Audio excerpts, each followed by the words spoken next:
Puji Tuhan, selamat malam Bapak Saudara. Selamat malam, selamat berjumpa kembali malam hari ini dalam online discipleship revival data ministry. Oke, Saudara, malam hari ini kita akan bersama-sama kembali untuk belajar kebenaran firman Tuhan. Tema yang akan kita bahas bersama-sama malam hari ini masih dalam seri iman ya.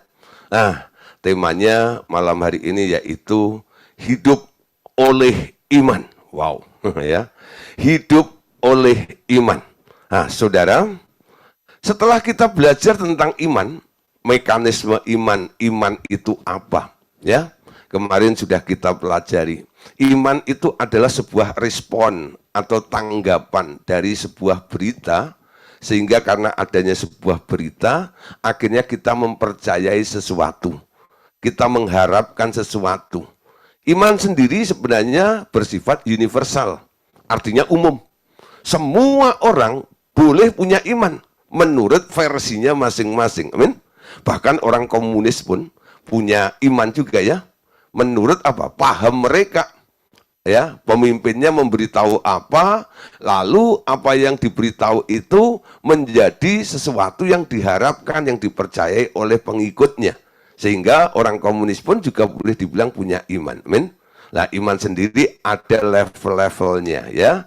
Ada iman yang negatif, ada iman yang sekedar jamaah atau asal jamaah. Yang ketiga adalah iman yang besar, yang keempat adalah iman yang mengherankan Tuhan Yesus, dan yang kelima adalah iman yang sempurna, yaitu iman sebesar biji sesawi, yakni tak lain tak bukan adalah imannya Allah. Itulah iman yang bukan dipengaruhi oleh adanya sebuah kebutuhan dari dalam kehidupan kita, tapi iman yang dari Allah ini murni. Allah ingin sesuatu terjadi di dalam kehidupan Anda, ya. Nah, Saudara, saya nggak tahu apa yang sedang Anda harapkan hari-hari ini. Kondisi Anda imannya ada di level mana? Kalau Anda masih ada di level yang ketakutan, kekhawatiran, cepat naik ya. Sampai Anda punya imannya Yesus, imannya Allah, iman yang sempurna, yang bisa memindahkan gunung itu. Haleluya. Oke, Saudara. Malam hari ini kita sebagai orang beriman ya, kita harus hidup oleh iman ya. Bagaimana cara hidup yang disebut hidup oleh iman ini? Ternyata hidup oleh iman itu adalah cara hidup ya yang berkenan di hadapan Allah. Ceritanya begini. Ketika Allah menciptakan manusia, awalnya Allah menciptakan manusia itu sebagai sahabatnya. Tujuannya adalah ia ingin manusia itu hidup bersandar kepada setiap firman-Nya. Namun, ketika Adam dan Hawa memilih untuk makan buah pengetahuan tentang hal baik dan yang jahat, mereka artinya saat itu mereka memilih untuk hidup berdasar pikiran mereka sendiri, lepas dari ketergantungan mereka terhadap firman Allah. Ya, Saudara, awal penciptaan manusia ya. Manusia itu sebenarnya adalah diciptakan oleh Allah sebagai makhluk. Habitat manusia itu sejatinya adalah Allah. Gini sudah saya ambil cerita ilustrasinya ya. Ketika Allah menciptakan manusia ditaruh di Taman Eden. Manusia itu dipelihara oleh Allah. Manusia itu diatur oleh Allah. Manusia itu dikontrol oleh Allah. Lalu Allah menciptakan ya berbagai macam tumbuhan, binatang dan sebagainya, lalu dipercayakan kepada manusia itu. Nah, Saudara, contoh begini ya. Allah yang menciptakan manusia ini ya. Kita tahu ya, ketika Allah itu kehilangan manusia, sebenarnya bagi Allah itu enggak ada pengaruhnya. Ya, kenapa? Allah tidak dipengaruhi oleh ada atau tidak adanya manusia. Kenapa? Sebelum manusia itu diciptakan, Allah sudah ada, ya. Allah sudah ada. Namun sebaliknya, ketika manusia dia putus hubungan dengan Allah, manusia itu kehilangan sesuatu. Ya, kehilangan sesuatu. Nah, contoh berikutnya nih, ya. Tumbuh-tumbuhan, ya, dan tanah, ya. Nah, Saudara, adanya tanah lalu ditanami tumbuh-tumbuhan. Ketika tidak ada tanaman, bagi tanah tidak berpengaruh, ya. Ada atau tidak ada tanaman, tanah itu tetap tanah, betul? Tetap tanah saja. Tapi ketika tumbuhan itu, ya, tidak ada tanah, tumbuhan itu nggak bisa hidup. Tumbuhan hidup harus ada tanah, betul? Jadi tanah itu adalah habitatnya tumbuh-tumbuhan itu yang menunjang supaya tumbuhan itu bisa hidup. Begitu juga dengan manusia. Ketika manusia kehilangan Allah, sebenarnya manusia itu kehilangan segala-galanya. Kenapa? Karena habitat daripada manusia itu sebenarnya adalah Allah. Amin. Nangkep ya maksud saya?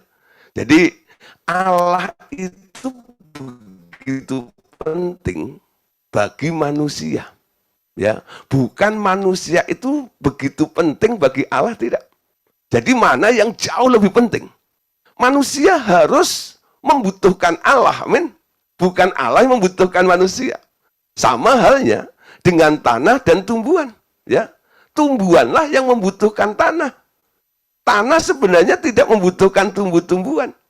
Tumbuhan itu, tanah itu memfasilitasi, menyediakan, menunjang apa saja yang dibutuhkan oleh tumbuh-tumbuhan itu supaya dia bisa bertumbuh, dia bisa hidup, dia bisa berbuah, betul? Karena ada medianya. Nah, itu yang dibilang habitatnya seperti itu. Nah, Saudara, ketika manusia jatuh dalam dosa, sebenarnya ini adalah pilihan yang fatal. Ya. Ketika manusia memilih untuk memakan buah pengetahuan baik dan jahat itu, sebenarnya itu adalah pilihan yang fatal bagi manusia. Artinya apa? Dia melepaskan, ya, semua fasilitas yang Allah sebenarnya yang telah disediakan untuk manusia. Ketika manusia memakan buah itu, Alkitab mengatakan, kalau kamu makan itu, kamu akan mati. Apa artinya mati? Artinya mati di sini adalah disconnection, putus hubungan dengan Allah. Amin. Ya, Saudara, putus hubungan dengan Allah. Ketika manusia disconnection, putus hubungan dengan Allah, semua fasilitasnya Allah tidak bisa nyampe kepada manusia. Amin. Yesaya mengatakan, yang menjadi pemisah antara engkau dan Allahmu adalah segala dosa dan kejahatanmu. Bukan tangan Tuhan kurang panjang untuk menolongmu, bukan telinganya tidak mendengar seruan doamu. Tetapi yang menjadi pemisah antara engkau dan Allahmu adalah segala dosa dan kejahatanmu. Apa itu dosa? Dosa adalah melanggar perintah. Amin. Melanggar perintah. Ketika manusia makan buah itu, dia telah melanggar. Sehingga iblis bisa intervensi dan menyeret manusia keluar dari semua apa yang Allah sediakan dalam kehidupannya. Amin. Nah, sebagai orang percaya, kita disebut orang yang bertobat. Amin. Orang yang bertobat rela untuk hidup bergantung kepada firman-Nya kembali. Selanjutnya, ia harus bergantung kepada rema yang berbunyi di dalam hatinya. Amin. Ya. Tanda orang bertobat adalah kerelaan untuk mau hidup bergantung kembali kepada firman-Nya. Ya. Coba kita lihat satu ayat ini. Matius 4 ayat 4. Baca sama-sama ya. Matius 4 ayat 4. Tetapi Yesus menjawab, ada tertulis, manusia hidup bukan dari roti saja, tetapi dari setiap firman yang keluar dari mulut Allah. Camkan baik-baik ya. Ini mungkin Bapak Saudara sudah hafal ya, sering mendengar. Tetapi Yesus menjawab, ada tertulis. Ya, ada tertulis. Apa yang tertulis? Manusia hidup bukan dari roti saja, tetapi dari setiap firman yang keluar dari mulutnya Allah. Saudara, ayat ini, kalimat ini, perkataan ini diucapkan oleh Tuhan Yesus ketika Tuhan Yesus dicobai oleh iblis setelah Tuhan Yesus selesai menjalankan puasa selama 40 hari. Di padang gurun itu, ular datang, ya. Nah, gambaran daripada si iblis. Dia mencobai iblis, saudara, di situ ya. Mencobai si iblis. Anda lihat, saudara, ya. Sama-sama Adam pernah didatangin iblis, ya, dalam bentuk ular. Tuhan Yesus juga sama, didatangin iblis dalam bentuk ular. Amin. Namun Anda tahu, apa yang membedakan? Sikap apa yang membedakan antara Adam dan Tuhan Yesus? Ketika Adam disapa oleh si iblis, lalu dipengaruhi oleh si iblis, lalu diajak oleh si iblis, si Adam dan Hawa itu, dia setuju dan mau mengikuti arahan atau ajakannya si iblis, betul? Beda dengan Tuhan Yesus. Ketika Tuhan Yesus ya ditawarkan, padahal perutnya lapar ya, ditawarkan satu hal, perintah, disuruh oleh si iblis atau ular itu. Jika engkau anak Allah, ubah batu itu jadi roti dan makanlah. Maka kebutuhanmu sudah beres dong. Kebutuhan orang lapar itu kan makanan. Nah, orang di Timur Tengah, makanannya roti, sudah ya.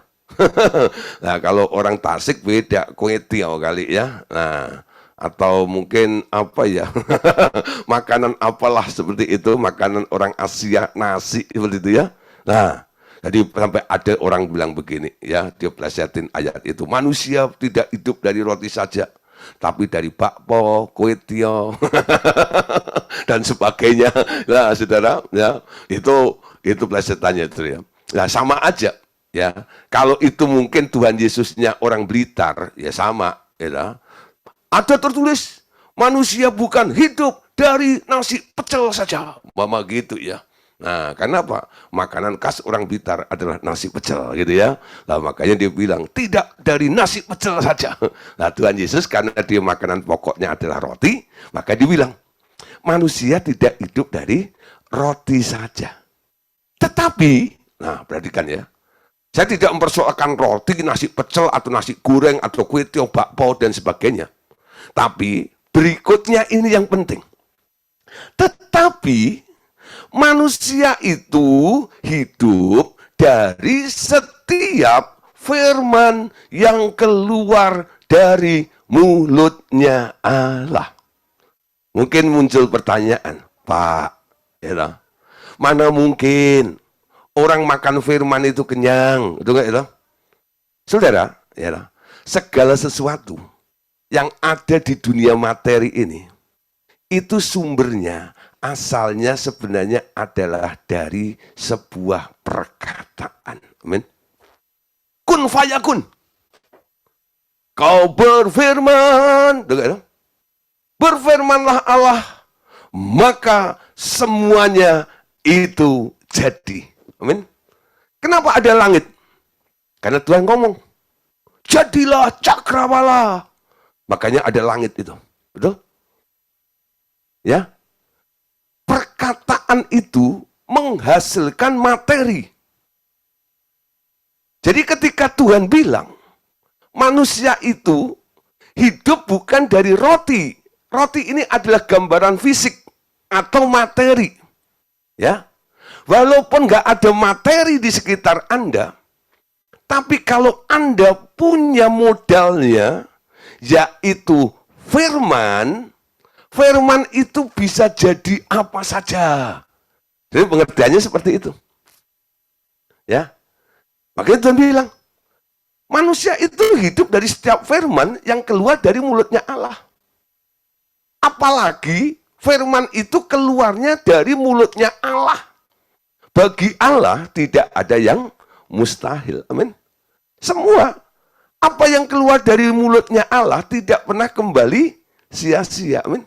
Dia yang berfirman, dia juga yang akan menggenapinya. Amin. Nah, yakin dengan firman itu. Orang beriman, hidup oleh iman, dia harus punya menangkap sesuatu dari Tuhan. Ya, bedakan antara mengimani dan beriman. Orang mengimani itu berkhayal sebenarnya. Ya, aku ingin naik terbang tinggi, gitu enggak ya? Aku ingin ini, aku ingin itu, lalu dirohanikan. Cari ayat-ayat firman. Seolah-olah dia berdiri di atas firman. Tapi sebenarnya yang menggerakkan semuanya itu adalah si manusianya itu. Yang punya keinginan itu firman, gitu, bukan firmannya Allah. Tapi kalau Anda bisa menangkap setiap hari, sebelum Anda melakukan aktivitas, Anda bangun, lalu menghampiri Tuhan. Lalu datang pada Tuhan, bukan Tuhan itu diteror, ya, didrill dengan permintaan-permintaan keinginan Anda, tapi Anda duduk di kaki Tuhan, buka telinga, lalu Anda berkata, Tuhan, silahkan Engkau bicara. Apa yang ingin Engkau kerjakan melalui hidupku hari ini? Berfirmanlah Tuhan. Lalu Anda tangkap, aku mau kamu begini. Apa yang Anda tangkap dari Tuhan itu adalah sebuah modal. Segala sesuatu yang Anda lakukan alasannya cuma satu. Tuhan yang mau, amin. Tidak ada yang mustahil. Ketika Tuhan mau dimuliakan di Yerusalem, Tuhan bilang sama murid-muridnya, pergi ke kampung sebelah ya. Nanti kamu ketemu dengan keledai yang masih muda, yang tertambat atau diikat. Lepaskan talinya, lalu bawa ke sini. Lalu Tuhan bilang, kalau ada yang nanya, bilang ya, guru memerlukannya, membutuhkannya. Nah, saudara, apa yang dikerjakan oleh murid-murid Tuhan Yesus ini? Tuhan bilang, kalau ada orang yang protes, gitu ya maksudnya ya. Kalau ada yang protes, bilang Tuhan yang menyuruh. Nangkep saudara maksud saya? Nangkep ya? Jadi segala sesuatu yang Anda akan alami sepanjang hari itu, kalau keadaannya tidak mendukung, alasannya cuma satu. Aku mau konsisten, aku mau terus melakukannya karena Tuhan yang menginginkannya. Ya. Dalam satu hari itu ada 24 jam, betul nggak ya? Aktifnya 12 jam lah. Ya. Selama 12 jam ini, apa yang Tuhan inginkan bisa terlaksana, bisa terjadi di jam pertama, jam kedua, jam ketiga, atau jam keempat, jam 5, atau 12 jam, atau 24 jam. Yang penting dalam satu hari itu, apa yang dikatakan Tuhan, betul? Pasti akan terjadi. Apapun bentuk tantangannya, karena dia yang mau, dia juga yang akan mengupayakannya, supaya itu bisa terjadi di dalam kehidupan kita. Amin. Galatia 2 ayat 19 sampai ayat 20. Sebab aku telah mati oleh hukum Taurat. Untuk hukum Taurat. Supaya aku hidup untuk Allah. Aku telah disalibkan dengan Kristus. Namun aku hidup, tetapi bukan lagi aku sendiri yang hidup. Melainkan Kristus yang hidup di dalam aku. Dan hidupku yang kuhidupi sekarang di dalam daging adalah hidup oleh iman dalam Anak Allah yang telah mengasihi aku, menyerahkan dirinya untuk aku. Perhatikan ayat 20 bagian B-nya ini ya. Dan hidupku yang kuhidupi sekarang di dalam daging secara fisik ya. Apa yang dibutuhkan fisik atau daging ini? Ya makanan, sandang, pangan dan sebagainya adalah hidup oleh iman di dalam Anak Allah. Hidup oleh iman di dalam Yesus. Yesus yang mana? Yesus yang telah mengasihi aku dan Yesus yang telah menyerahkan dirinya untuk aku. Jadi yang menjamin Anda itu adalah seorang pribadi yang mengasihi Anda, betul? Dan rela berkorban untuk Anda. Amin. Jadi kalau Anda dijamin di backup oleh orang yang mengasihi Anda dan dia mau berkorban untuk Anda, kira-kira saudara, apa yang akan terjadi di dalam kehidupan Anda? Keren, betul? Tidak ada yang mustahil. Pasti semuanya akan terjadi. Alasan cuma satu. Semua itu harus terjadi karena dia mengasihi Anda. Dia tidak mau Anda menderita. Dia tidak mau Anda sakit. Betul? Dia mau Anda sehat. Karena dia sangat mengasihi Anda. Gak ada sih. Kalau orang mengasihi Anda terus dia berpikir, biarinlah dia sakit. Betul? Ada nggak? Gak ada ya. Pasti dia yang mengasihi Anda pengen yang dikasihnya sehat. Amin. Nah, kalau Anda dikasihi Tuhan, Tuhan pasti nggak ingin Anda miskin, bukan? Dia pasti Tuhan pasti ingin Anda berhasil. Anda hidup dalam kelimpahan seperti janjinya. Yesus datang untuk memberikan hidup dan hidup dalam kelimpahan. Amin. Gak heran, Paulus ini bilang dalam Galatia pasal 3, ayat yang ke-9.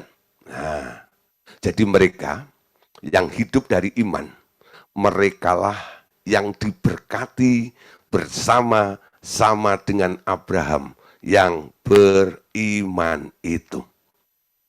Orang yang beriman, mereka diberkati, disamakan seperti Abraham yang beriman itu. Ketika Abraham dipanggil oleh Tuhan untuk keluar dari Ur Kasdim ya, lalu berjalan mengikuti Tuhan. Anda tahu, Abraham itu jadi orang miskin atau orang kaya? Ya, jadi orang miskin atau orang kaya? Kaya, saudara. Ya, Abraham itu kaya raya. Bagaimana caranya? Macam-macam cara Tuhan memperkaya Abraham itu. Abraham itu pernah mengalami satu penambahan kekayaan dengan cepat sekali ketika dia melepaskan Lot dari tawanan 5 raja-raja itu ya.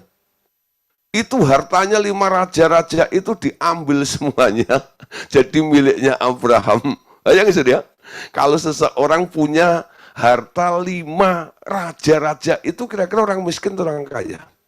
Orang kaya ya. Alkitab bilang, mereka yang hidup dari iman, merekalah yang diberkati bersama-sama dengan Abraham yang beriman itu. Amin. Jangan takut Bapak Saudara. Hidup oleh iman tidak membuat Anda sengsara. Hidup oleh iman adalah membuat Anda menjadi orang yang disebut orang yang diberkati. Kenapa? Karena orang yang hidup oleh iman itu, mereka sekarang ada di dalam pemeliharaan Allah. Amin. Tuhan yang memelihara. Dipelihara oleh Allah. Ya, dipelihara oleh Allah. Luar biasa. Allah yang kaya raya itu, dia memelihara orang yang hidup oleh iman. Siapa itu? Bapak, Ibu, Saudara, dan saya. Kita ini adalah orang beriman yang dipelihara oleh Allah. saudara, khususnya saya sebagai seorang hamba Tuhan, saya mau saksikan sedikit, ya. Ada satu teman saya sampai bilang ini, Pak Gideon bikin buku tentang iman, karena banyak kesaksian yang saya alami dalam kehidupan saya tentang hidup oleh iman seperti ini. Namun sampai sekarang tidak terrealisasi bukunya. Tapi saya boleh menyaksikan kepada Bapak Saudara bagaimana orang hidup oleh iman. Ya, nah saudara, saya itu anak pendeta dari kecil, ya. Walaupun pendeta kampung, ya, di desa. Lalu saya setelah lulus sekolah Alkitab, lalu praktek di gereja, ya, terus gereja orang lain, ya, lalu pindah ketemu dengan satu misi yang di Solo, ya.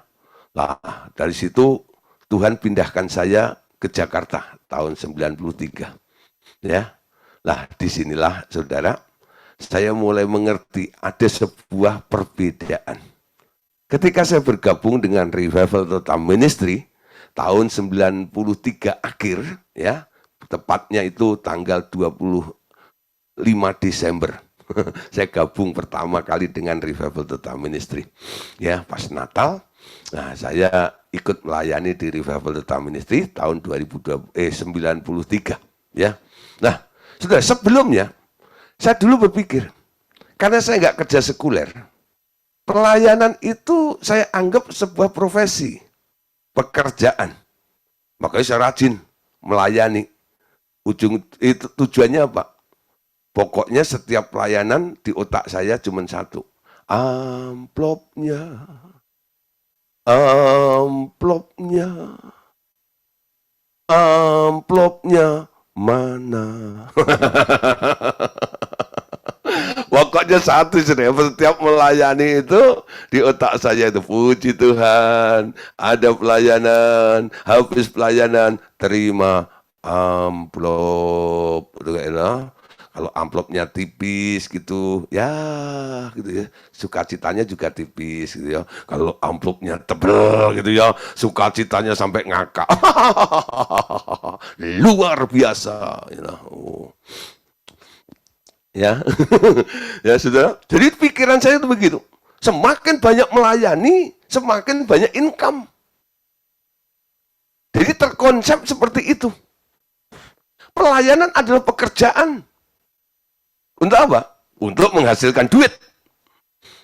Untuk menghasilkan uang. Dan saya berpacu seperti itu. Dan itu semua rata-rata konsep ini ada di benak semua hamba Tuhan. Ya, kalau tidak melayani nggak dapat amplop. nah, makan dari pelayanan. Lalu comot ayat-ayatnya.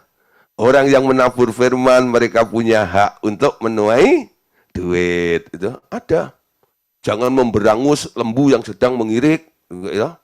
Berikan hak kepada hamba Tuhan. Nah, seorang pengajar hidup dari pengajarannya. Wah, itu semuanya ada. Bisa dipakai sebagai apa? Dalih. Seperti itu.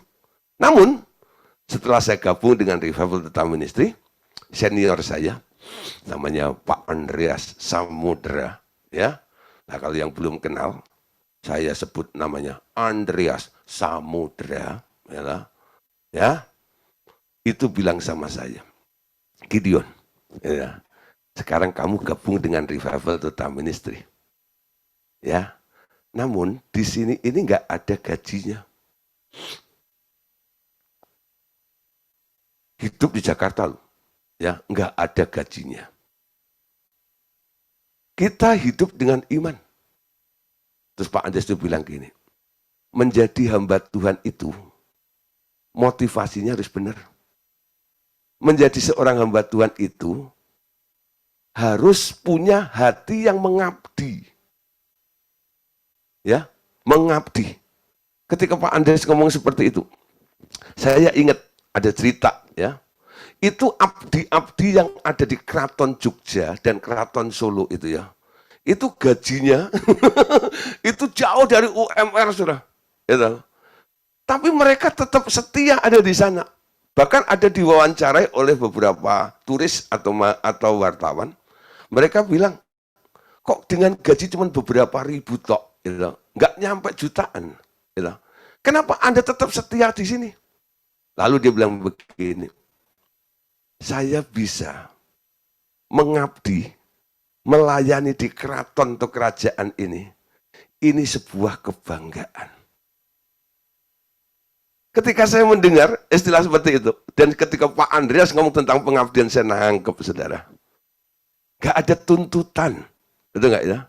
Mengabdi itu adalah penyerahan total kepada siapa yang Anda layani. Lalu saya terima nasihatnya. Oke Pak, ya, karena saya melihat contohnya, Pak Andreas dari seorang dosen di ITB, lalu full timer, ya, kemana-mana, tetap dipelihara Tuhan, semua fasilitas apapun yang dibutuhkan dalam pelayanan, semua Tuhan sediakan. Nah dari situ saya mulai belajar, oke Pak, ya, yang ngomong itu melakukannya. Jadi saya bilang, oke saya mau belajar, ya.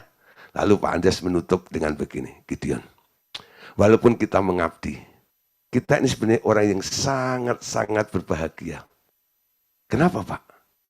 Karena kita ini adalah orang yang dipelihara oleh Tuhan. Artinya, berapapun yang kamu butuhkan, Tuhan bisa memberikannya, mencukupkan kepadamu. Wah saudara, saya suka cita sekali. Lalu saya mulai berjalan dengan iman. Apakah semulus itu? Ya tidak. Ketika mulai praktek, saudara, waduh, dan sebagainya. Awalnya masih bujangan gitu ya. Kebutuhan orang bujangan berapa sih? Sebulan itu kurang lebih, ya tahun-tahun itu 750 sampai 1 juta. Ya, dibayar kos ini dan itu. Waduh, saudara. Pernah ngalami kayak di ujung tanduk, bayar kos nggak bisa gitu ya, mau makan, udah uang mau habis dan sebagainya. Namun saya melihat, sangat ajaib. Tuhan saya itu ajaib, luar biasa. Ya, ketika sesuatu terjadi gitu, saya melihat Tuhan, Engkau nyata di dalam kehidupan saya ini. Ya, nanti saya saksikan berikutnya tentang itu. Tapi satu perkara, saudara, ya, orang beriman itu adalah orang yang dipelihara oleh Tuhan. Berapa tahun saya? 93 sampai hari ini. Tetap hidup. Saya punya 2 anak, ya. Yang satu sudah lulus kuliah, yang satu sudah semester 4. Ya. Nah, semuanya dicukupkan oleh Tuhan. Saya bukan pendeta, gembala yang punya jemaat, tiap bulan ada persepuluhan masuk gitu ya. Tidak. Tiap minggu ada kolektor yang masuk. Tidak. Seperti itu ya. Tapi, saya sampai hari ini bisa hidup. Kenapa? Setiap hari di dalam pikiran saya, konsepnya cuma satu. Saya ini dipelihara oleh Tuhan. Amin. Orang dipelihara oleh Tuhan itu harus yakin, harus percaya bahwa Tuhan yang memelihara Anda. Hidupmu itu tergantung sama yang memelihara Anda. Amin. Nah, saudara, ketika Tuhan Yesus diutus ke dunia, Allah melalui anaknya itu mengembalikan kepercayaan manusia untuk bergantung kembali kepada tiap perkataan Allah. Artinya, Allah yang akan memelihara sepenuhnya kehidupan orang percaya. Mereka yang hidup dengan iman, hidup bergantung sepenuhnya kepada pemeliharaan Allah. Memang saudara, ini nggak bisa langsung ya dari Anda seorang mungkin biasa kerja, ya, biasa dapat gaji, ya, biasa berusaha, dagang dan sebagainya.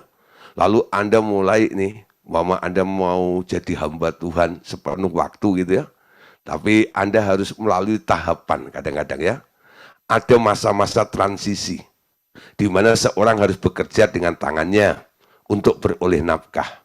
menjadi seorang yang hidup karena melayani firman sepenuhnya atau full timer, pelayan Tuhan. Amin. Nah, ada beberapa orang, kadang-kadang mereka begitu semangat 45. Datang gitu ya, Pak Gideon, saya mau jadi tim di RTM, Revival Total Ministry Jabodetabek. Saya mau berhenti kerja. Saya mau ya full timer seperti itu. Nah, lalu saya bilang gini, ya, jangan buru-buru, saya bilang. Full heart dulu, ya, sambil kerja, sambil melayani Tuhan. Nanti kamu lihat keadaannya atau kondisinya. Kalau sampai pekerjaanmu itu menghambat pekerjaan Tuhan, itu warning. Artinya, kamu harus meninggalkan pekerjaanmu untuk mengambil ya sikap atau langkah menjadi hamba Tuhan sepenuh waktu. Tapi kalau sambil kerja, kamu masih bisa melayani, ya lakukan aja itu dulu. Sambil melatih diri untuk belajar hidup oleh iman. Nah, nanti kebiasaan Anda melihat mekanisme orang beriman dipelihara oleh Tuhan, hidup oleh iman itu, ketika engkau, ya, kalian semuanya ini menjadi orang full timer, benar-benar melepaskan ketergantungan dari gaji, dari usaha, dagang, dan sebagainya, Anda sudah siap. Karena Anda punya pengalaman, apa artinya dipelihara oleh Tuhan itu, ya. Kalau tidak, banyak kadang-kadang ya, para full timer yang kayak tahu dadakan itu, itu, wah, digoreng mendadak gitu ya, lah itu nanti jadi beban organisasi, melayani di situ gitu ya. Nanti kalau kurang nuntut atasannya, gaji dong, emang gini, kalau gitu ya. Nah, full timer gitu, tapi ya tetap menjadi beban organisasi. Nah, saya harap Bapak Saudara mengerti ya di sini. Jadi ada masa transisi dari Anda bekerja dengan tangan Anda sampai Tuhan berkata, stop bekerja. Aku butuh waktumu, aku butuh tenagamu sepenuhnya. Karena apa? Banyak proyekku yang harus kamu kerjakan supaya namaku dimuliakan melalui hidupmu. Persoalannya, saudara, apa sih yang menjadi penghalang orang tidak yakin dalam pemeliharaan Tuhan itu? Manusia itu selalu dihantui dengan perasaan yang namanya khawatir. Betul? Khawatir. Ada nggak di sini yang nggak khawatir gitu? Ada nggak? Jangan bohong. Tidak ada dusta di antara kita. Ada nggak yang nggak khawatir gitu? Ada nggak? Ya. Tapi, saudara, Tuhan Yesus itu sangat ekstrim. Dia bilang, jangan kamu khawatir. Amin. Artinya apa? Kalau dilarang, itu serius. Kalau Anda langgar, itu salah. Secara ekstrim, boleh saya simpulkan begini. Khawatir itu sebenarnya dosa juga. Betul? Karena Tuhan bilang, jangan khawatir. Apa bedanya jangan membunuh? Apa bedanya jangan mencuri? Apa bedanya jangan berzina? Sama perkataan Tuhan, jangan kamu khawatir. Betul? Dilarang. Dilarang apa? Dilarang khawatir. Tapi bagaimana, Pak? Manusia itu nggak bisa lepas dari kekhawatiran. Nah, di sini Tuhan Yesus menulis dalam Matius pasal 6, itu satu perikop sendiri, judulnya adalah hal kekhawatiran. Saya tidak baca semuanya. Coba kita lihat Matius 6, ayat 25. Tuhan Yesus berkata begini, Karena itu, aku berkata kepadamu, janganlah khawatir akan hidupmu. Akan apa? Sorry. Ya. Ya. Akan apa yang hendak kamu makan atau minum, dan jangan khawatir pula akan tubuhmu, akan apa yang hendak kamu pakai. Bukankah hidup itu lebih penting daripada makanan, dan tubuh itu lebih penting daripada pakaian? Ya. Nah, saudara, perhatikan di sini. Yesus bilang, jangan khawatir akan hidupmu. Tentang apa saja yang kau butuhkan. Tentang masalah makan, tentang masalah minum, atau apa yang akan kau pakai. Yesus bilang, hidup itu lebih penting daripada makanan, dan tubuh itu lebih penting daripada pakaian. Ya, jadi jangan kamu khawatir. Kenapa orang khawatir? Karena mereka salah menempatkan prioritas. Tubuhmu itu lebih penting daripada makanan. Manusia itu makan untuk hidup atau hidup untuk makan? Makan untuk hidup atau hidup untuk makan?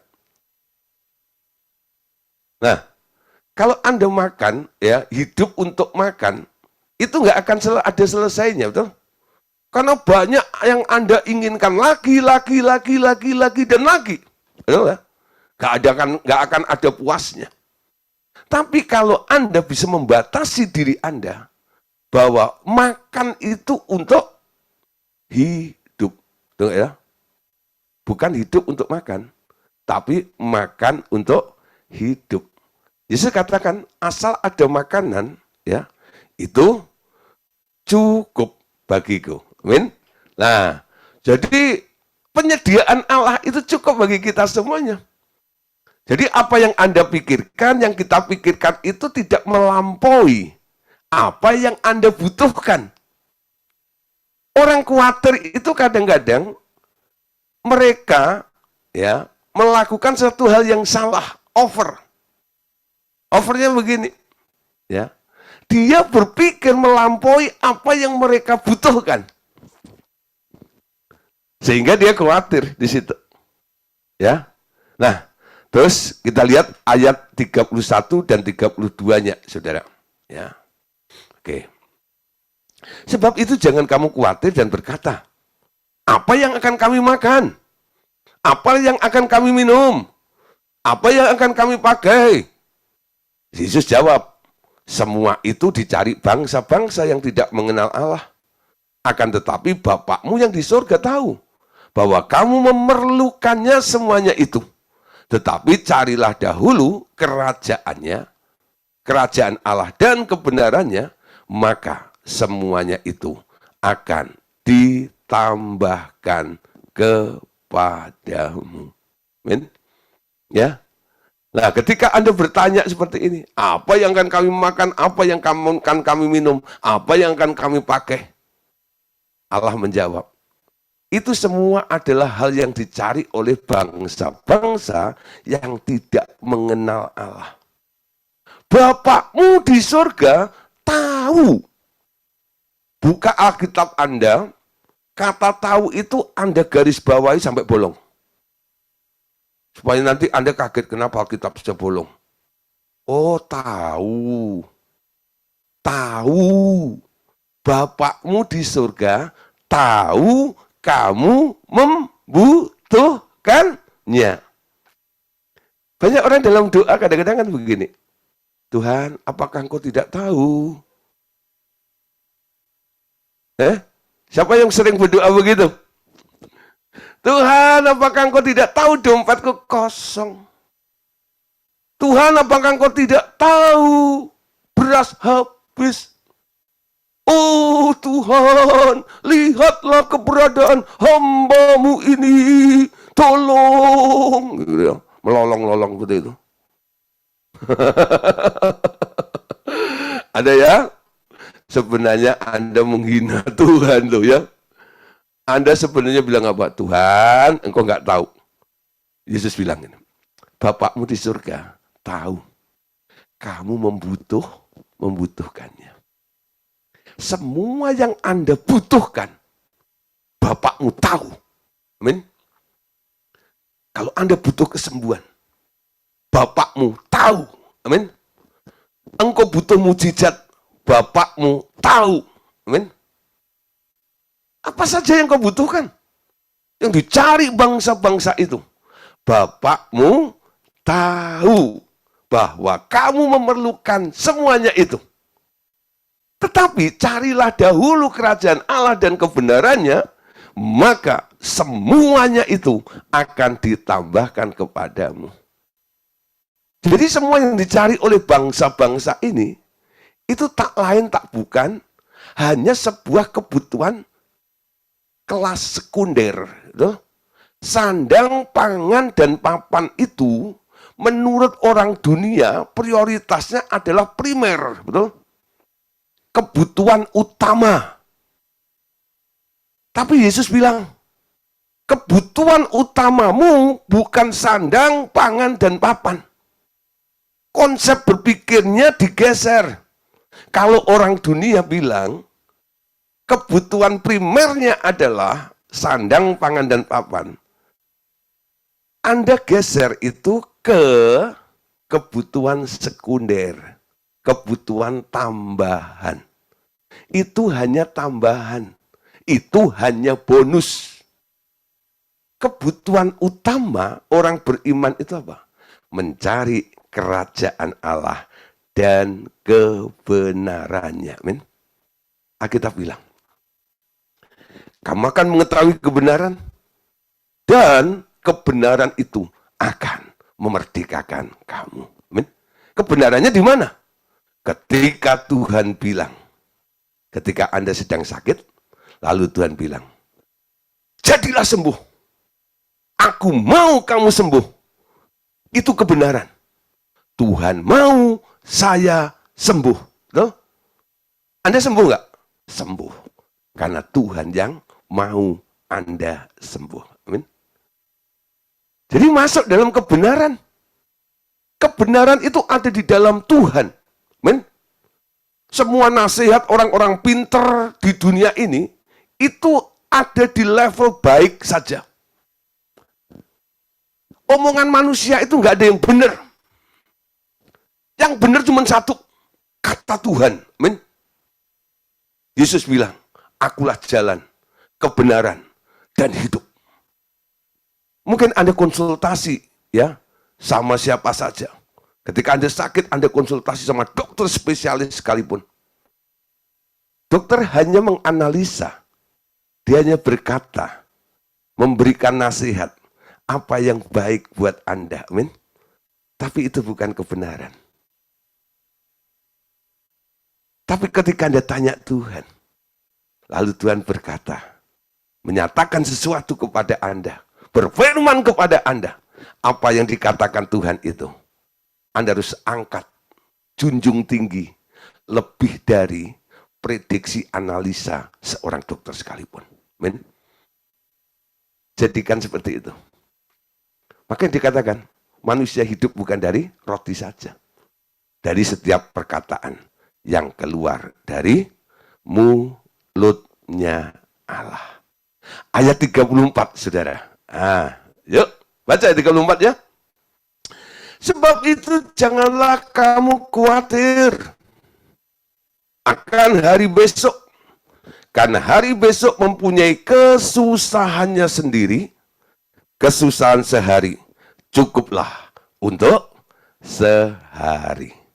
Tuhan bilang, jangan kamu khawatir tentang hari besok. Kesusahan sehari cukuplah untuk sehari. Ya, besok itu punya kesusahan sendiri. Kesusahan sehari cukuplah untuk sehari. Ketika Anda membaca ayat ini mungkin agak sedikit bingung ya. Saya mau berikan kepada Bapak Saudara ya. Saya ambil dari terjemahan The Message ya. Nah, di sini artinya begini. Ya, dalam bahasa Indonesia. Berikan seluruh perhatian Anda pada apa yang Tuhan lakukan saat ini. Dan jangan memikirkan apa yang mungkin atau tidak mungkin terjadi besok.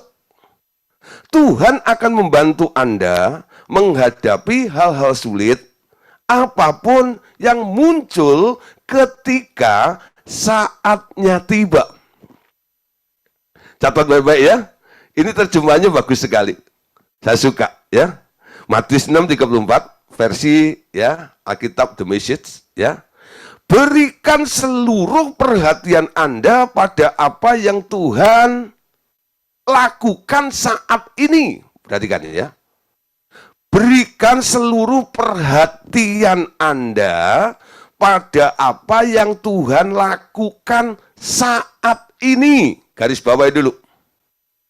Dan jangan memikirkan apa yang mungkin atau tidak mungkin terjadi besok.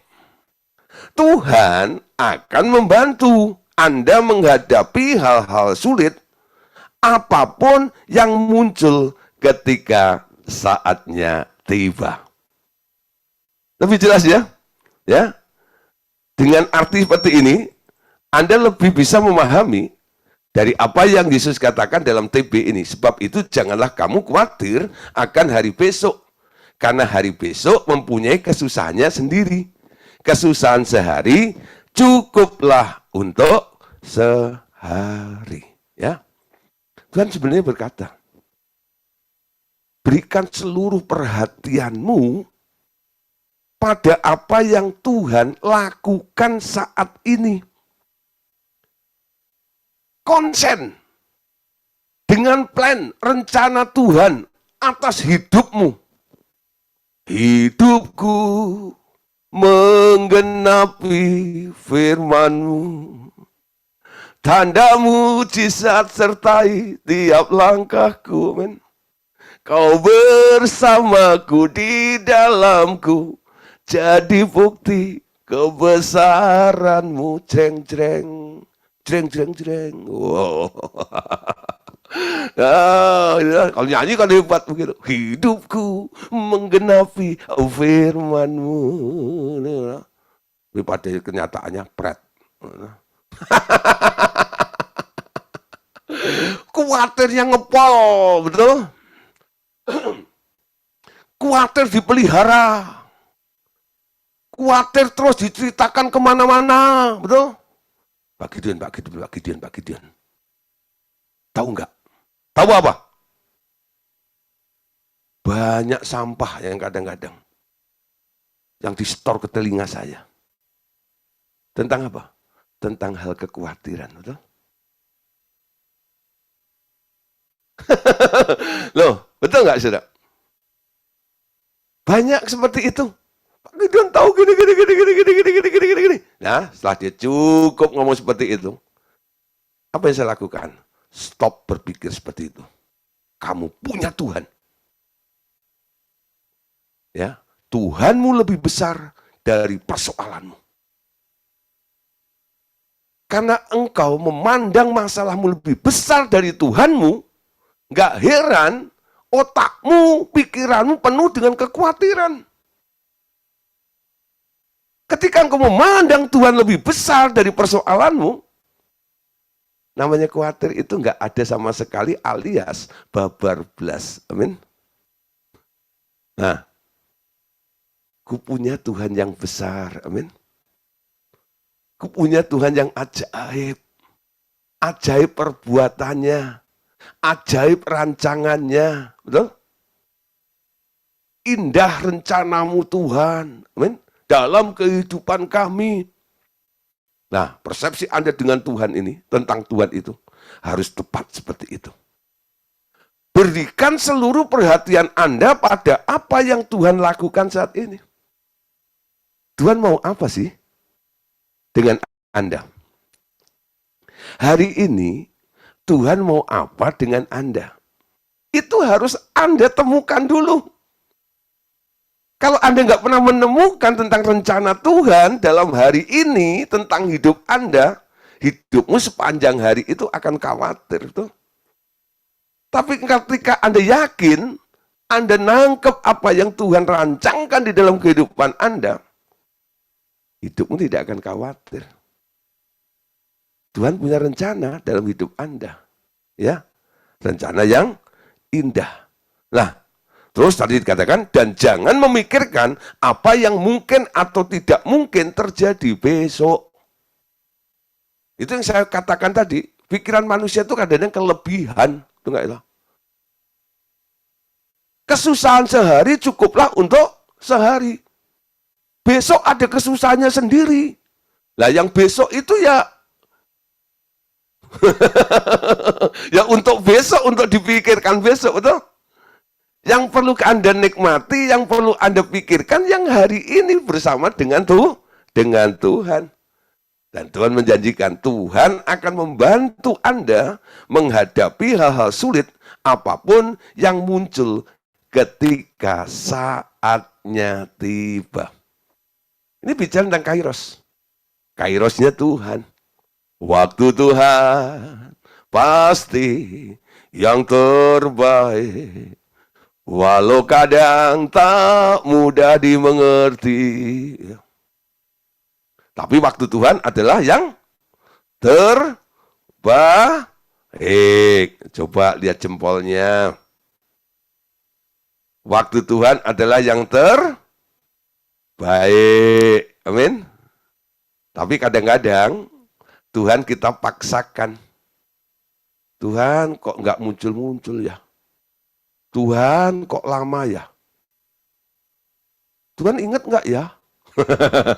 Ya, Tuhan ini piye toh? Ya gitu ya. Khawatir lagi. Kenapa Anda khawatir? Karena Anda mengukur jawaban Tuhan itu menurut waktumu. Tuhan punya waktu sendiri untuk menjawab Anda. Tuhan akan membantu Anda menghadapi hal-hal sulit apapun yang muncul ketika saatnya tiba. Nah, di sini ini penting. Garis bawahi, saudara. Jadi tentang mempercayai Tuhan, itu adalah perkara yang gampang, namun dibutuhkan ya, untuk mengerti dan terus berharap kepada Tuhan. Lukas pasal 12 ayat 27. Bahkan rambut kepalamu pun terhitung semuanya. Karena itu jangan takut karena kamu lebih berharga daripada banyak burung pipit. Orang yang khawatir ini, Tuhan bilang, apa sih yang kamu khawatirkan? Rambut di kepalamu, Tuhan hitung. Berapa yang jatuh hari ini?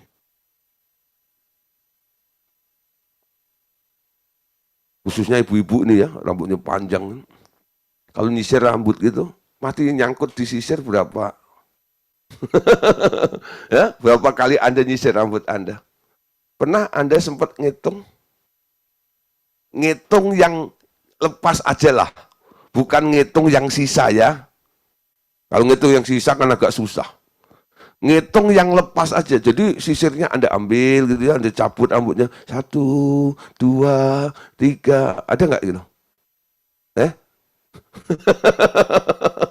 Ya, nah, habis keramas gitu ya. Rambutnya jatuh semuanya gitu. Ambil doa, hitung dulu Bapakmu yang di surga melakukan apa yang tidak Anda lakukan. Yaitu menghitung rambutmu. Artinya, dia lebih memperhatikan dirimu daripada Anda sendiri memperhatikan hidupmu. Betul? Sampai rambutmu aja dihitung. Anda yang punya kepala, yang punya rambut itu, nggak pernah ngitung. Betul? Tapi Tuhanmu, Allahmu, dia hitung rambutmu. Jadi kalau Anda pengen tahu jumlah rambut Anda tinggal telepon Tuhan tuh. Teleponnya Tuhan indah sekali. Tuhan, rambut saya piro. Kurang kerjaan, doa, nelpon Tuhan. Kok cuma nanya jumlah rambut? Tapi firman Tuhan katakan di sini ya, bahkan rambut kepalamu pun terhitung semuanya. Tidak lepas dari kontrol, dari pandangan Tuhan. Amin. Karena itu jangan takut. Karena kamu itu lebih berharga daripada banyak burung pipit. Amin. Kita ini sangat berharga di mata Tuhan. Jangan pernah menganggap diri Anda itu tak berharga. Hidupmu itu di mata Tuhan sangat-sangat berharga. Amin. Nah, ini penting sekali. Harus tertanam di dalam kehidupan kita. Amin. Oke, Bapak Saudara, untuk malam hari ini tidak saya panjangkan. Cukup sampai di sini dulu, ya. Besok kita akan lanjutkan. Sebagai orang yang beriman, kita ini posisinya adalah ahli waris yang punya hak waris. Oke, besok lanjut. Pastikan Bapak Saudara besok tetap hadir supaya tetap bisa mengikuti kelanjutan daripada materi pelajaran hidup oleh iman. Tuhan Yesus memberkati kita semuanya. Amin.